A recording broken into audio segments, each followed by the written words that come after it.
যেদিন ঘটনা ঘটে আমি সেদিন ঝাড়গ্রামে ছিলাম, কিন্তু আমার কাছে যখনই কলকাতার পুলিশ কমিশনার খবরটা দেয় আমি সঙ্গে সঙ্গে তাকে বলি যে এটা খুব নক্কারজনক ঘটনা এবং খুবই বেদনাদায়ক ঘটনা। যেই জড়িত থাক তাকে ইমিডিয়েট শাস্তি দিতে হবে এবং আমরা চাই এই কেসটা ফাস্ট ট্র্যাক কোর্টে হোক। ফাস্ট ট্র্যাক কোর্টে হলে জুডিশিয়াল প্রসেসটা তাড়াতাড়ি হবে এবং তাতে আমরা ফাঁসির দাবি জানাবো।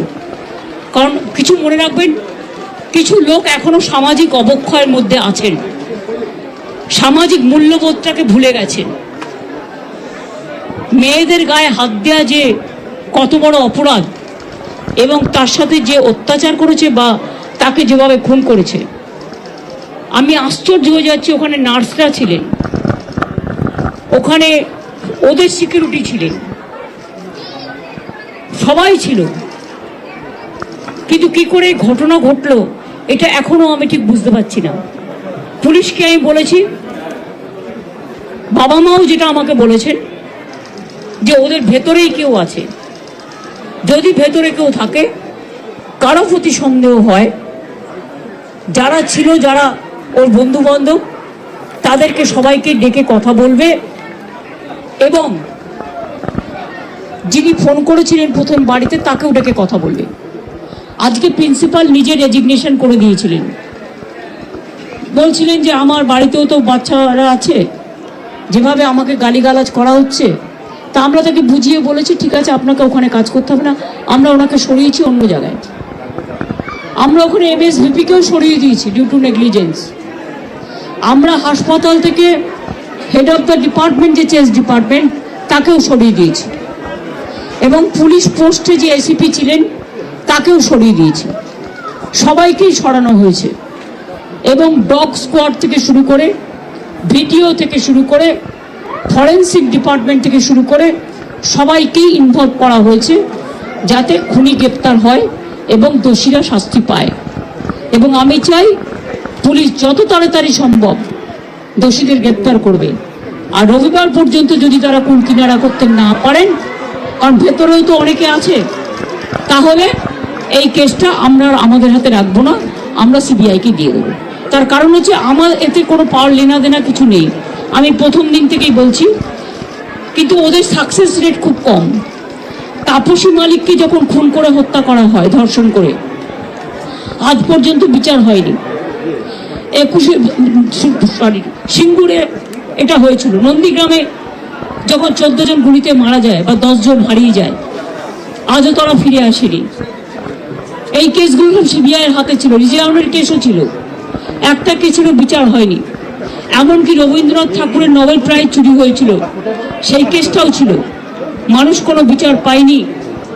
কিন্তু তবু মানুষের স্যাটিসফ্যাকশনের জন্য যদি কেউ ভাবতে পারে যে পুলিশ ঠিক মতো করতে পারছে না, যদিও Calcutta police is the best police in the world, তাদের তদন্তের যে সিস্টেমটা এবং সবচেয়ে ভালো অফিসারকে লাগানো হয়েছে সমস্ত কিছু দিয়ে।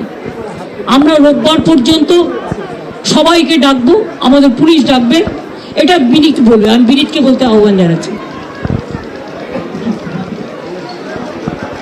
আমরা অলরেডি যে ইনভেস্টিগেশন প্রসেসের মধ্যে যারা যারা ওই পিওর কাছাকাছি ছিলেন, কোনো ধরনের কোনো কানেকশন আছে, ইনভলভমেন্ট আছে, প্রত্যেকটা লোককেই ডাকা হচ্ছে এবং ডাকা হবে যদি কারো না ডাকা হয়ে থাকে।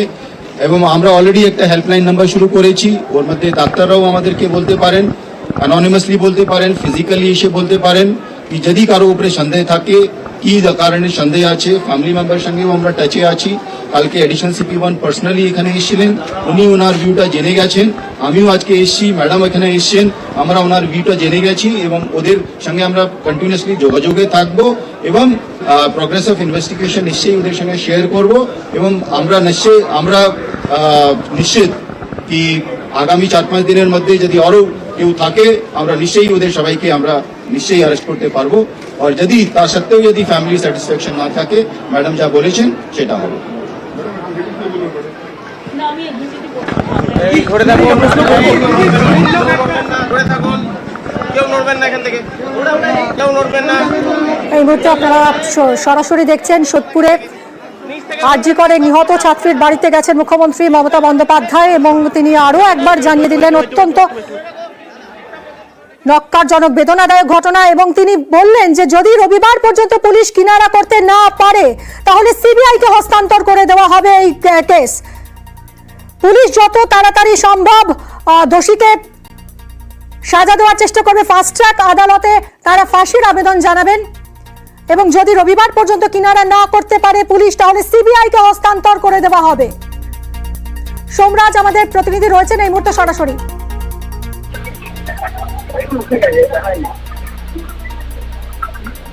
কি বলেছিলেন মুখ্যমন্ত্রী কিছুক্ষণ আগেই শুনুন।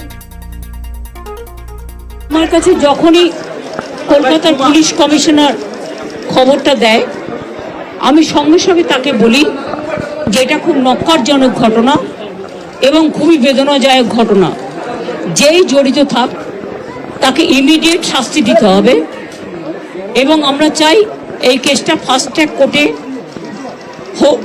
ফাস্ট ট্র্যাক কোর্টে হলে জুডিশিয়াল প্রসেসটা তাড়াতাড়ি হবে এবং তাতে আমরা ফাঁসির দাবি জানাবো। জুডিশিয়াল প্রসেস যাতে তাড়াতাড়ি হয়, ফাস্ট ট্র্যাক কোর্টে যাতে বিচার হয় এবং তখন ফাঁসির আবেদন জানানো হবে জানালেন, স্পষ্ট করলেন মুখ্যমন্ত্রী মমতা বন্দ্যোপাধ্যায় এবং সেই সঙ্গে আরো জানালেন রবিবারের মধ্যে পুলিশ যদি কিনারা করতে না পারে ঘটনার তাহলে সিবিআইকে হস্তান্তর করে দেওয়া হবে।